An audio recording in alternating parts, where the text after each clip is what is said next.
अस्सलाम वालेकुम नाज़रीन, मैं हूं तरीम फातिमा और आप देख रहे हैं मेरा यूट्यूब चैनल। उम्मीद करती हूँ आप सब लोग भी खैरियत से होंगे। कल एक खौफनाक हमला जो पाकिस्तान तहरीक इंसाफ के तर्जुमान रऊफ़ हसन साहब पर हुआ। एक जो रऊफ़ हसन साहब हैं वो बहुत आजकल बोल्ड बातचीत कर रहे हैं। कोई प्रोग्राम हो वहाँ पर जाकर, टॉक शो हो वहाँ पर जाकर, प्रेस कॉन्फ्रेंस हो, सोशल मीडिया पर वो बहुत ज़्यादा खुलकर बोल रहे हैं। तो कल GNN न्यूज़ पर वो प्रोग्राम करने के बाद जैसे ही बाहर आए, 4 ख्वाजा सराओं ने उनको घेरे में लिया और एक ख्वाजा सरा ने उनके गाल पर तेज़ धार जो ब्लेड है वो उससे वार किया। लेकिन अब जो सारी की सारी तहकीकात की जा रही हैं, उसके बाद कहा जा रहा है कि ये जो ब्लेड चलाना भी हर किसी के काम नहीं है। बाकायदा इस तरह के हमलों में जो इन सब चीज़ों में एक्सपर्ट होते हैं वो ये काम कर जाते हैं। और जब वो मार रहे थे तो रऊफ़ हसन साहब बार बार अपना चेहरा नीचे कर रहे थे, मतलब अपने आप को बचाने की कोशिश कर रहे थे। उसी दौरान एक ख्वाजा सरा ने उनके गाल पर ब्लेड से वार किया। और अब कहा ये जा रहा है कि उन्होंने उनके गाल पर ब्लेड नहीं मारना था, बल्कि ये ब्लेड उनके गले के लिए था कि किसी तरीके से अगर कुछ इंचेस नीचे होता तो खुदा ना खास्ता वो उनके गले पर भी लग सकता था और कोई सीरियस इंजरी भी हो सकती थी। जैसे कि रऊफ़ हसन साहब का मैंने आपको पहले बोला कि वो आजकल बड़ी खुलकर बात कर रही हैं कि पाकिस्तान में इस वक्त क्या चल रहा है, पाकिस्तान का निज़ाम किस तरफ जा रहा है और जो पाकिस्तान तहरीक इंसाफ के साथ ज़्यादतियाँ हो रही हैं उस हवाले से भी वो बात करते ही हैं। तो देखिए उन पर किस तरह सरेआम खुल्लम खुला अटैक करवाया गया है और वो भी कि जैसा आप कह लें कि मुद्दा ख़त्म करने वाली कोशिश की गई है कि अब तहकीकात के बाद पता लग चुका है, पता लग रहा है कि उनका जो असल मकसद था वो उनके गाल पर अटैक करना नहीं था, बल्कि उनके गले पर था कि ये ब्लेड किसी तरह उनके गले पर लगे और खुदा ना खास्ता कोई सीरियस इंजरी हो। ये तहकीकात की जा रही हैं और जब डॉक्टर्स ने उनको स्टिचेस लगाए हैं और उनको 12 स्टिचेस लगे हैं, उसके बाद ये बताया गया कि अगर कुछ इंचेस नीचे होता तो उनका शायद गला भी कट सकता था। अब मैं अगर यहाँ पर बात करूँ तो रियासत का काम होता है, जो आम पब्लिक होती है या अपने लोगों के लिए रियासत का काम होता है कि वो अपने लोगों को एटलीस्ट 3 चीज़ें फ्राहम करें: एजुकेशन, सिक्योरिटी और हेल्थ। ये एक रियासत का काम होता है। ना तो पाकिस्तान में एजुकेशनल सिस्टम इतना ज़्यादा स्ट्रॉन्ग है, बच्चों को इतना हायर एजुकेशन नहीं दी जा रही, पढ़ना है तो बाहर अब्रॉड जाकर पढ़ें आप।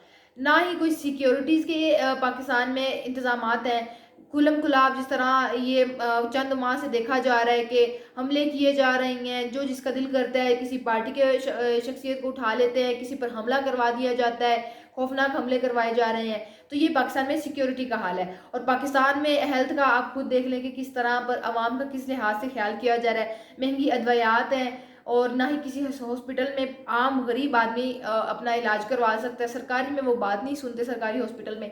तो ये रियासत का हाल है। जब तीनों चीज़ें रियासत की जानिब से प्रोवाइड नहीं की जा रही तो अब उसमें जो लोग हैं, रियासत के लोग हैं, वो फिर इसके बाद क्या करें कि लोगों ने अपनी मनमानी करनी है, लोगों ने रियासत की बात नहीं सुननी, फिर रियासत किस चीज़ का हम पर हुक्म और ऑर्डर चलाती है।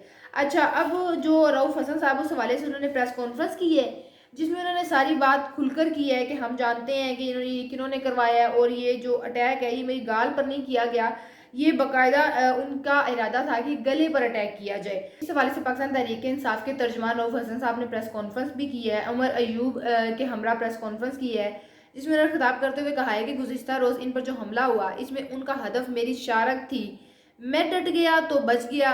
वो लोग ये कह रहे थे कि हम आपको 2 दिन से ढूंढ रहे थे। रऊफ़ हसन ने कहा कि चंद रोज़ कबल जब वो सहाफ़ी मोहम्मद मालिक के टीवी शो में शरीक होकर बाहर निकले तो इनका 4 लोगों ने ताक़ुब किया, उन्हें धक्के और गालियाँ दी। इनके मुताबिक इस वक्त वो गाड़ी तक पहुंचकर वहां से बच निकलने में कामयाब हुए।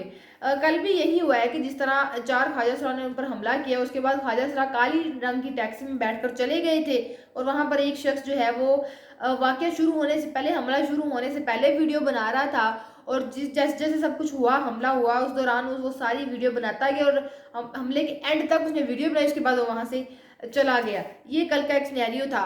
रऊफ़ हसन साहब ने कहा कि इस वक्त मुल्क में जमहूरियत के पीछे फ़र्द वाहिद की हुकूमत है। इन्होंने कहा कि आप मार तो हमें सकते हैं मगर हम आपके सामने झुकेंगे नहीं, सरनिगू नहीं करेंगे। उन्होंने कहा हम में से कोई भी इन फसादी ताकतों के सामने नहीं झुकेगा और सरनिगू नहीं करेगा। इमरान खान बाहर आएंगे और वो वज़ीर-ए-आज़म बनेंगे। ये बड़ी उन्होंने आज کھل کر پھر ایک دفعہ پریس کانفرنس میں بات کی ہے. یہ زخم تو مائل ہو جائے گا مگر اس شخص واحد کی آمریت نے جو اس ریاست کے روح پر جو گھاؤ لگائے ہیں مگر وہ جو گھاؤ ہیں وہ شاید مائل نہ ہو پائیں گے. انہوں نے کہا کہ کون ہے وہ, کیا اسے کوئی پوچھے گا, اسے کمرہ عدالت میں بلایا جائے گا, آئین اور قانون کے تحت یہ کیا کیا گیا ہے, کوئی وجہ بتائی جائے گی. مطلب انہوں نے کہا کہ یہ جس نے کیا ہے اس کو کیا کمرہ عدالت میں بلایا جائے گا, اگر کوئی نام بھی لیتا ہے اسے یہ تحقیقات کی جائے گی, اس کی ریزن پوچھی جائے گی یہ کیوں کیا ہے, آخر اس کے پیچھے وجہ کیا تھی. مطلب بڑا وہ آج ایک غم و غصہ میں تھا اور انہوں نے ساری پھر باتیں کھل کر کی کہ ہم جانتے ہیں پیچھے کون ہے اور وزیر اعظم تو عمران خان ہی بنیں گے, وہ باہر آ لیں.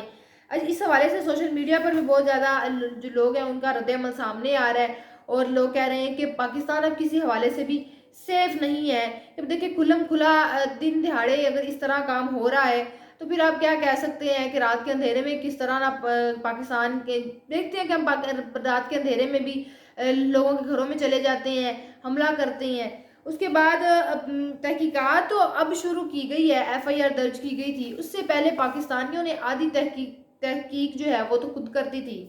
اب جو کہتے ہیں کہ خواجہ سراء آئے اور انہوں نے حملہ کیا ہے, پہلی بات جس طرح کا وہ جنہوں نے حملہ وار تھے ان کا گیٹ اپ تھا وہ کسی ان کی چال چلن سے لگ ہی نہیں رہا تھا کہ وہ خواجہ سراء ہے. کیونکہ نارملی خواجہ سراء جب اس طرح نکلتے ہیں سڑکوں پر وہ جینز پہن کر, بوٹ پہن کر, جوگر پہن کر نہیں نکلتے اور کبھی ان لوگوں نے چادر نہیں کی ہوتی, کیونکہ ان کا کام ہی یہی ہوتا ہے کہ وہ تیار ہوتے ہیں اور چاہتے ہیں کہ پبلک ان کو دیکھے. یہ کچھ ہے جو پاکستانی بڑے اس حوالے سے کہہ رہے ہیں کہ یہ جو خواجہ سراء ہیں ان کے روپ میں نئے جو ہیں وہ لوگ لائے گئے ہیں اور ان کو بھیس خواجہ سراءوں کا دیا گیا ہے. بات یہاں پر ہی ختم نہیں ہوتی. اس حوالے سے خواجہ سراء نے باقاعدہ یہ کہا گیا ہے کہ یہ خواجہ سراء نہیں تھے, یہ پراپر پلان کیا گیا ہے کہ ہماری کمیونٹی کو بدنام کیا جا رہا ہے کہ خواجہ سراءوں کے بھیس میں کچھ لوگ آتے ہیں اور وہ حملے کر رہے ہیں تاکہ خواجہ سراءوں کو بدنام کیا جائے. اس سے پہلے جس طرح خواجہ سراءوں نے حملہ کیا تھا تو اب وہ یہ کوشش کر رہے ہیں کہ ہمارا کام بھی ہو جائے اور خواجہ سراءوں پر ہم پر نام لائے, خواجہ سراءوں پر نام آئے. یہ سارے اس وقت معاملات ہیں. اب اس کی ایف آئی آر درج کر لی گئی ہے, دیکھتے ہیں کہ اس حوالے سے کیا حکومت انصاف دے پاتی ہے, اس کی مکمل تحقیقات ہوتی ہے یا نہیں ہوتی. اچھا جی, ایک اور اچھی خبر جو پاکستان تحریک انصاف کے جو سینئر رہنما تھے, جو روپوش تھے, وہ منظر عام پر آنا آہستہ آہستہ شروع ہو گئے ہیں. ابھی کل پرویز الہی صاحب کو رہا کر دیا گیا ہے, تو آپ کہہ سکتے ہیں کہ کچھ اچھی خبریں پاکستان تحریک انصاف کی جانب سے آنا شروع ہو گئی ہیں. پرویز الہی عمران خان کے ساتھ تھے, انہوں نے کہا میں ابھی بھی ساتھ ہوں عمران خان کے, اور اب اگر وہ رہا ہوئے, آج حماد اظہر صاحب جو ہیں وہ روپوش تھے تو انہوں نے اپنی روپوشی ختم کر دی ہے اور وہ فرنٹ پر آ گئے ہیں.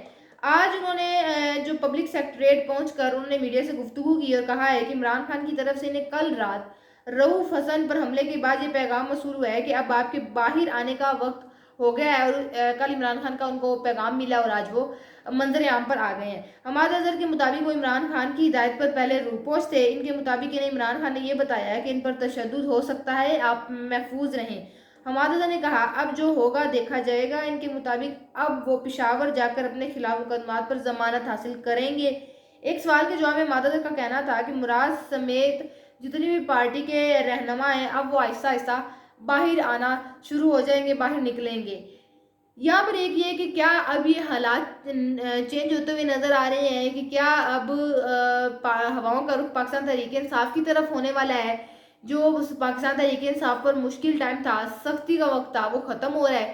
کیونکہ پہلے جس طرح ان کو پکڑ لیا جاتا تھا, باہر نکلتے تھے, اب اگر پاکستان تحریک انصاف کے سینئر قیادت باہر آ رہی ہے آہستہ آہستہ, تو آپ کو نہیں لگتا کہ یہ کیا کوئی پوزیٹیو سائڈ فیل ہو رہی ہے کہ پاکستان تحریک انصاف کا دن آنے والا ہے. تو یہ تھا ہمارا آج کا ویلوگ. آپ سے انشاءاللہ ملاقات ہوگی اگلے ویلوگ میں. اپنا بہت سارا خیال رکھیے گا. اللہ حافظ.